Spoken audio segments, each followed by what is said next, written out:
अस्सलाम welcome to my channel. Okay, तो मैंने जो ये चैनल बनाया है, मैंने इस वजह से बनाया कि जो अब एमटेक देंगे बच्चे, उनके लिए कोई एक गाइडलाइन हो, क्योंकि बहुत से ऐसे लोग हैं जिन्होंने अपना बनाया channel and then they converted themselves into a business and now वो सारा कुछ अपना पेड करके देते हैं। लेकिन मैंने सोचा कि हम इसको सिर्फ हेल्प के लिए रखेंगे, नॉट अ बिजनेस यार। कि आपने किसी की हेल्प करनी है तो दैट इज़ नॉट बिजनेस। अगर आप हेल्प करें तो हेल्प करो, अगर आप बिजनेस करें तो उसका नाम दो बिजनेस का, किसी को ये ना कहो कि आप हेल्प करें। अच्छा, तो मैं आप लोगों को अपनी स्टोरी सुनाती हूँ। उसके बाद आप सोचिएगा कि इधर आपको एमटेक की तरफ जाना चाहिए, नहीं जाना चाहिए, कौन आपको मोटिवेट कर रहा है, कौन आपको डीमोटिवेट कर रहा है। Basically it started from first year 9th-10th में तो था ही कि मैंने करना ही करना यही है एमटेक। मेरे 1059 मार्क्स आए। देन जहाँ मैं रहती थी वहाँ से मैंने दूसरे सिटी में हम लोग शिफ्ट हो गए एंड देन हम मतलब थोड़ी सी डिमोटिवेशन, थोड़ा सा सब कुछ हर चीज़ हमें घिरा होता है एज डिप्रेस्ड। तो मेरे जो फर्स्ट ईयर में मार्क्स आए वो थे 466 out of 555 and I like बिल्कुल मैं शैटर्ड थी कि मेरा आगे क्या बनेगा, कि इतने नंबरों में तो कभी भी मेरा मेरिट नहीं बनेगा, इतना मुझे पता था। लेकिन मैंने हिम्मत ही हारी, मैंने कहा चलना है चलना है चलना है। मैं इमरान खान कहता है ना कि आपने घबराना नहीं है, तो मैं घबराई नहीं।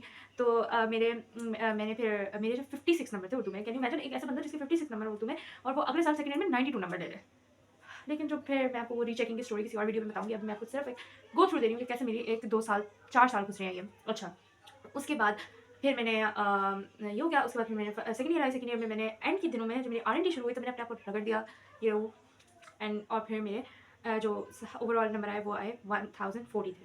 अच्छा, अब मैं सोचूं मेरे 1043 आई क्यों है, कि मेरे सेकंड ईयर का रिजल्ट इतना अच्छा आया, लेकिन उसने बदतमीज़ इंसान ने जो मेरा सबसे अच्छा पेपर हुआ था वो उसमें मुझे दिए हुए हैं 50 नंबर आउट ऑफ 80, मतलब बायो में। और जो केमिस्ट्री थी उसमें ऑर्गेनिक केमिस्ट्री होती है तो उसमें मेरे 82 नंबर थे। अच्छा, मैंने कहा वाह केमिस्ट्री तो छा गई। फिर बायो का ये हुआ कि हमने जब रीचेकिंग कराई, देन रीचेकिंग में मेरे 32 नंबर बढ़ गए, मतलब पूरी 1% ही बढ़ गई ना एग्रीगेट में। देन जो फिर हमने एमटीकेट दिया। एमटीकेट की ये स्टोरी थी कि मैंने पैरेलल प्रेप जॉइन की किप्स की एंड मैंने बस कहा बस बस पढ़ रही हूँ, ज़्यादा नहीं पढ़ा, बस पढ़ा बस। जैसे एक बंदे को पढ़ना चाहिए ना एमटीकेट, उस तरह मैंने नहीं पढ़ा। ऑल्दो मैंने 5-6 रिवीजन्स की, मैंने सारा कुछ किया कि अच्छा मेरे नंबर जो हो गए थे वो 1075 हो गए थे। ओके, उसके बाद मैंने जो सारी एमटीकेट की वीडियोज़ की सब कुछ किया तो मेरे 184 नंबर आया, और क्योंकि आसान पेपर आया था और मतलब 184 नॉट अ बिग डील। ठीक है, मतलब उन्हीं बच्चों के हुए एडमिशन पिछले साल जिनके 190 प्लस थे। अक्सर बेस्ट मैंने वही देखे हैं जिनके 190 प्लस थे। देन उसके बाद मेरा एडमिशन तो हुआ नहीं ऑब्वियसली। मेरा एग्रीगेट बन गया 91.5 समथिंग। अच्छा, अब मैंने अगले साल सोचा रिपीट करने का। आई लाइक करूँ करना था ही था, मैंने बोला था करना है हर हालत में, किसी और फील्ड में जाना नहीं है। हाँ, मैंने सोचा था मैं इस साल एडमिशन ले लूँगी यूनिवर्सिटी में, लेकिन मैंने नहीं लिया क्योंकि मेरा जो है ना मेरा दिमाग भटक जाना था कि अब तो मैंने एडमिशन ले लिया, मैं क्या करूँ, क्योंकि मेरे सराउंडिंग्स में ऐसे लोग थे जिन्होंने एडमिशन ले लिया था और उसके बाद उनको उन्होंने छोड़ दिया टिकट।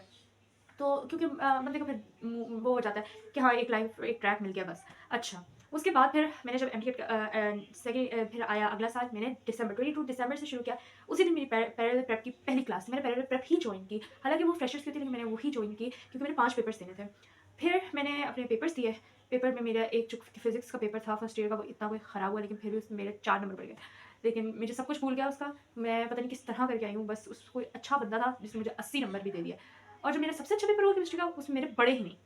जैसे उर्दू का मुझे डर था उसमें मेरे माशाल्लाह 30 नंबर बढ़ गए and then I got 1126 marks at the end. ठीक है, मैंने 5 सब्जेक्ट्स रिपीट किए थे और उसके बाद मेरे 4 नंबर बढ़े और 51 या 50 नंबर बढ़े थे आई थिंक सो, और 1126 नंबर हो गए थे 1075 से।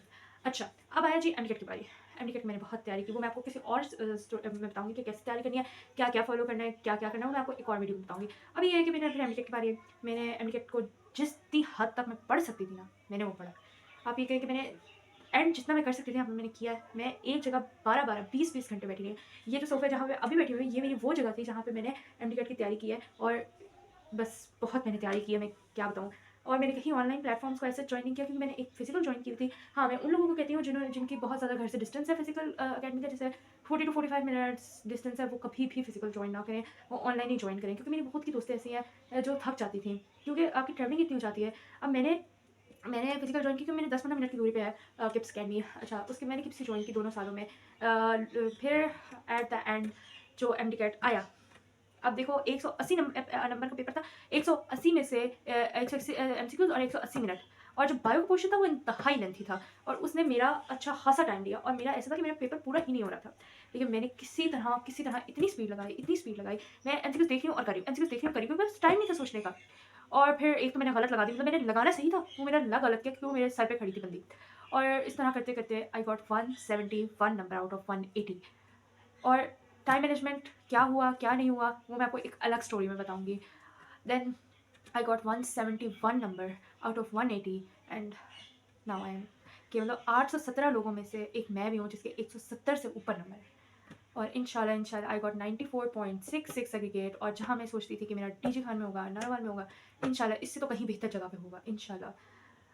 This was my story. बाकी की जो स्टोरीज़ हैं वो मैं आपको बाद में बताऊँगी कैसे तैयारी करनी बायो की, कैसे केमिस्ट्री की, सब कुछ मैं आपको आहिस्ता आहिस्ता बताऊँगी। तो स्टे ट्यून, सब्सक्राइब कर लें, लाइक कर लें।